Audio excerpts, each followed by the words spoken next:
नमस्कार मु झेलेक मु आज गोटे नवेदन करने आपण मान पाखक आज आसी आम किसी दिन धरिकी आम सोशल मीडिया कि न्यूज़ चैनल हो कि न्यूज़ पेपर हो आम देखुचे कि अभिषेक महापात्र भद्रक तांको घर न्यूली जने मैरिड से जिस 2 दिन होती ईयर लिफ्टिंग करके से कोलकाता जाइछंती तांकर फर्दर ट्रीटमेंट पाई मुझे देखिली तांको स्त्री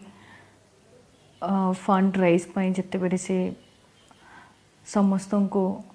निवेदन करुछंती मते बहुत कष्ट है मु भाविली कि मु केमिति भाबे निजको कंट्रीब्यूट करि परिबे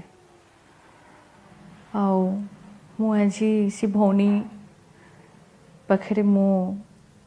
मोर जेते कि मु देई परिबे मु सेमिति भाबरे मु कंट्रीब्यूट करिछि और मु चाहे कि आपण माने समस्ते जदि टिके टिके करके आम जदि कंट्रीब्यूट करबा आउ ता संगरे जगन्नाथ पाखरे आम प्रार्थना करबा कि से केमिति भाबरे ठीक है कि ताको घरे फेरिकी आसु से आम घरर पिला आम ओडिसा रे केते जल्दी फेरिकी आसु आमे या प्रार्थना करि पारे ता संगरे टिके कंट्रीब्यूशन टिके टिके करके जदि आम कंट्रीब्यूट करके तांको परिवार को आम जदि हेल्प करि परिबो ताले आई थिंक कि यही पैंडेमिक टाइम रे आम समस्त पाखरे जदि ठिया हुआ याटू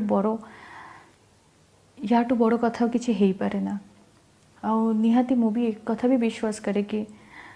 आज आम कहापाई ठिया हेले काली निहाती आमे किसी प्रॉब्लम रे पड़िले निहाती ऊपर वाला आम पाखरे काहाको ना काहाको मासिया करके निश्चय पठेबे तो आम कहीं ना जन पाखरे गोटे मासिया रूप रे आम जन को हेल्प करि पारे बस एते कि मु कामना करी कि आपण माने प्लीज समस्ते तांको हेल्प करंतु आउ चेष्टा करंतु कि आम केमिति भाबे अभिषेक तार आम ओडिशा रे फेरिकी आसु। धन्यवाद। जय जगन्नाथ।